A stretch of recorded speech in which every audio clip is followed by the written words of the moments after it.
What is up, camera nerds? No intro is gonna even, no, okay. I was super excited to wake up this morning and watch the Blackmagic announcement. They explained, you know, the A10 Mini and the A10 Mini Extreme and some awesome new live streaming features and products that they're, you know, pushing through that area, leading the way. Super awesome. And it came to a new camera. They announced the Blackmagic Pocket Cinema Camera 6K Pro. Oh, man, was it good to see that camera. The only problem is something else arrived in the mail literally today.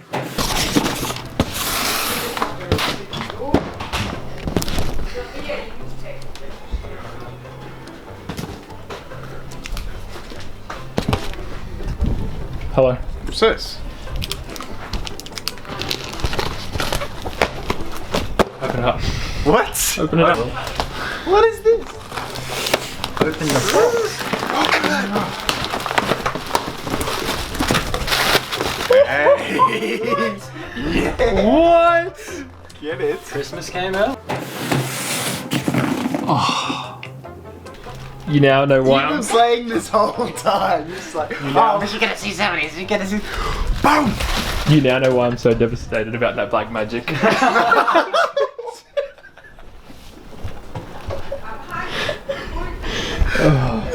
Damn, that was mastermind level.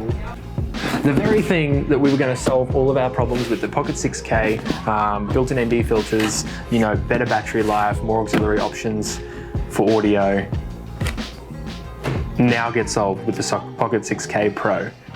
Am I going to sell my 6K? Am I going to keep the C70? Yes I will. And the reason is because all these cameras fit into our lineup, or at least the different uses that we have for them, in a different way. So we're keen to utilize and get our hands on a 6K Pro because we believe that it does still fill the need or fill the niche for some people. The price point for a lot of people is going to be, you know, a really big thing. Obviously the C70 coming in at, you know, nearly triple the price. Someone's literally like grinding metal out there. Cool. So that's really competitive, you know, looking at that, you know, $2,500, $3,000 mark, depending, you know, on the US or Australian dollar. And then it has all these cool features. It has all the things that, you know, people didn't like about the 6K, or, you know, not that they didn't like it, it just made it difficult, or you had to work around it. Battery life being one of the bigger or key or, you know, largest things you had to try and, you know, work out. I've seen a few people start to slam Blackmagic in terms of be disappointed about what the 6K Pro offers, when I, as a Blackmagic user, am not necessarily disappointed. I think it was very smart of them to add an improvement, not just stitch the 6K line. You know, people wanted an 8K full frame RF mount camera.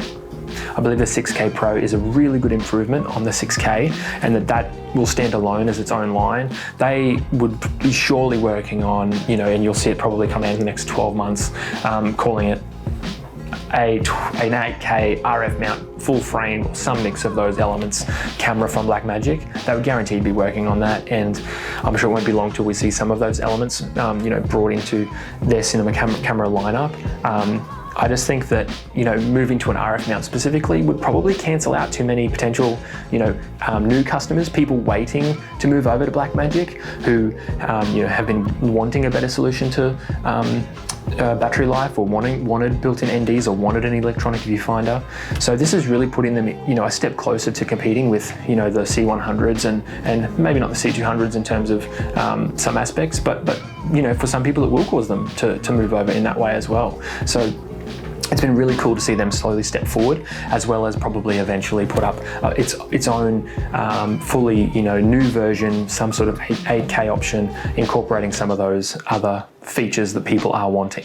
Blackmagic are really good at listening to their consumers, listening to their customers, listening to the feedback, and then giving what they want. And the 6K was definitely that. The 6K definitely delivers on that, and it's a really, really nice improvement on, you know, people's biggest issues with the 6K. I keep saying 6K, but I think I mean 6K Pro. You know what I mean. So what else? RF mount adapter.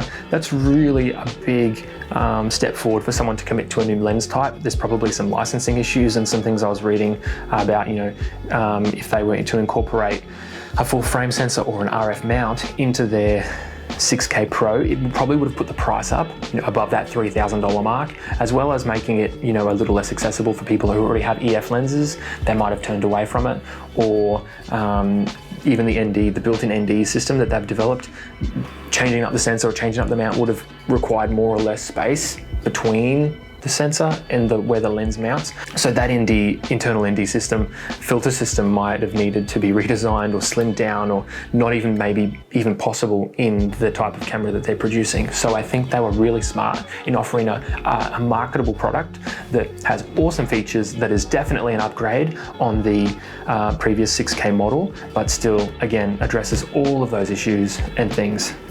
So what else have they got? A brand new screen, monitor screen that's articulating, brightness up to 1500 nits. Most other Ninja V or small HD monitors are around 1000 nits. So it's going to be super bright and super, you know, easy to see outside and to be able to use outdoors. And I think, again, that was another thing that people had expressed frustration with in terms of the monitor that already exists on the Pocket 6K. So I am so pumped to get my hands on a 6K Pro.